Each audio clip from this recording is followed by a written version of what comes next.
Hey, what's up guys? It's Brendan from Best Life Weight Loss, and today's bike vlog, I want to talk about, starting your diet. Small steps you can do to just jumpstart your diet. And, last time I talked about taking control and picking an exercise, picking a workout, suggest starting with a cardio. Obviously, I promote the stationary bike. I'm going to tell everyone to get a stationary bike. It is the thing that has kept me finite, controlled, has kept me content in this life that we're at, and it's gotten me strong. It's really, utilizing the stationary bike in the way I have, it's changed my life in ways that I can't even describe. It's one of the main reasons why I made this channel, because I want you to feel the same kind of change, power, and just feeling of happiness. But that being said, one thing that you'll have to do on your journey that never ends is tracking what you're eating, tracking the calories, and reading food labels. Now, when you get to a certain point, the food labels and what you're looking for is going to be easy. But in the beginning, especially if you were morbidly obese like I was, and you're just honing in on fat loss, and you really want to just start seeing a numbers change, things that you should be looking at on the label for your food, obviously, number one, especially calorie deficit, is obviously the calorie count. You want to look at the servings size compared to the calories. Sometimes you'll see a number, 130, and 130, and you'll eat more than that because you didn't see the serving size. So you really want to pay attention to the serving size compared to the calories. The second thing that I feel like is protein. Protein is so important for keeping your body satiated. The more protein you put in your body, you'll build muscle and you get stronger, and your body needs protein, but in itself, it will help you feel fuller, stronger. And protein is just something I found where it's like, consume more protein, I just feel better overall, especially if you're burning, you're losing, and you're trying to achieve goals of weight loss. And then obviously sugar.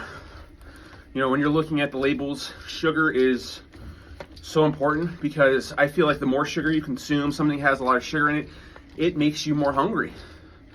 I try and find things with the littlest sugar. If I'm consuming something with a lot of sugar, it's usually like a fruit or something. So, and the last thing you want to look at, everything in the label is important, from vitamins, minerals, to fat, trans fats. All of these things I want you to look at eventually and really start to see and fit into your diet.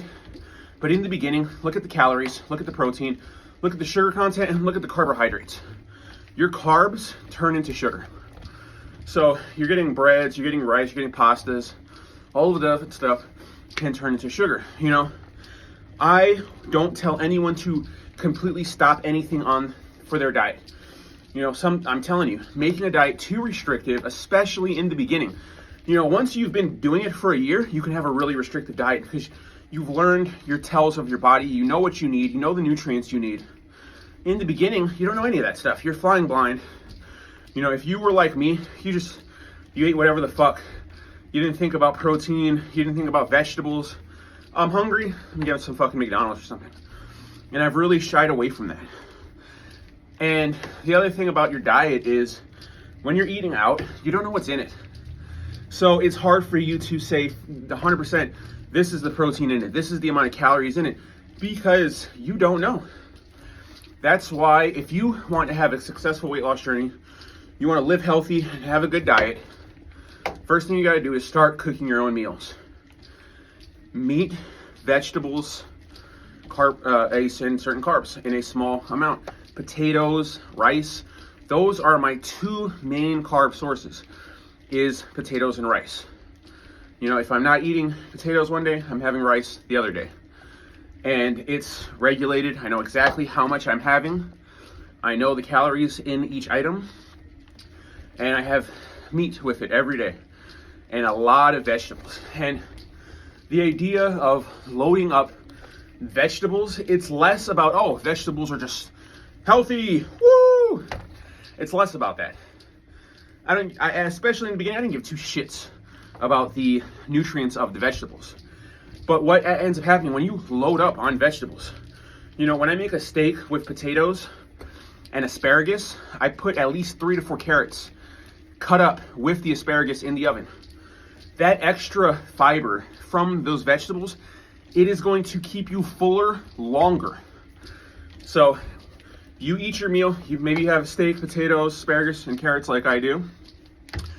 I don't need to eat for another 6 to 7 hours sometimes. And there's times where I won't eat again after that. And I've really gotten to that point. And in the beginning, obviously, you're not at that point. So you're gonna get hungry after that. But by loading up those vegetables, you know, and when I say vegetables, I mean, I'm fucking zucchini, squash, you know, there's so many vegetables that you can just cut up and bake and just add that with your carb and some meat and you're good. But when you're doing your diet, you're making your diet, remember I said you gotta track it? I want you to have, whether it's a composition notebook, a notepad on your phone, you wanna put in everything you're eating on there. And if you don't know, you're cooking something, you have your vegetable, you don't know what the calories are. So first off, a food scale is so cheap. I found one, $20 from Amazon, a little food scale. They have $14 food scales. You get a little food scale, you weigh your vegetables, you weigh your food, and then you can use Google. Okay, I have this zucchini, it weighs this much. How many calories is that gonna be? It's not gonna be 100% accurate, but it's going to give you an idea. It's going to jumpstart you. And you're gonna have this, and you're gonna track every single piece of food that goes into your body. And you're gonna add up those calories at the end of the day. And you're gonna see that. And then you're gonna look at your workout. And you can Google that as well and say, hey, I'm working out this much. How many calories is this burning? And you wanna try and find that number of living in a calorie deficit, where you're burning more calories than you are consuming. If you can do that, you will lose weight. You will drop pounds. Calorie deficit is the end all be all. And I will always say that diet and exercise, it's 70-30. 70% of your fat loss and your weight loss and your journey is going to come from your diet. That 30%, it sounds less important because it's at 30%, but I truly feel like, yeah, the fat loss is determined on the diet, but your consistency, your lifestyle, and how much you want it, it's gonna be determined by the exercise. When I'm on the stationary bike, after I hit a certain amount of time, I get tired, I get exhausted, but I have the time set that I want. I know, hey, this is the amount of time I need to do. I wanna stick with that time. So by doing that, it helps me stay consistent. And what I've learned is implementing the workout, starting to track the food, it gets easier the more you do it, but you have to do it. And if you're not tracking your food, you're slacking, you're lacking.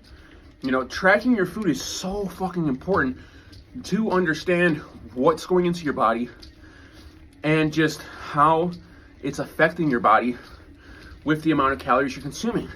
If you work out and you consume 2,500 calories and you feel good and there's no distress, there's no distraught, drop that number down. Consume 2,300.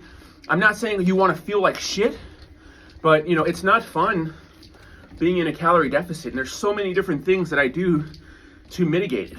There's, you know, snacking. It's all fruits, baby. You know, obviously I have ice cream, I have cookies, but it's usually once a week. I'll have my cheat day and I'll get that shit going. All the other days, I'm just consuming fruits.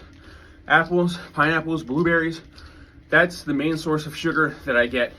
If I'm eating sugar, it's coming from a fruit. And fruits are delicious. But I hope you guys see what I'm saying, and you know, it's just another step on our journeys that we take together. You're not alone.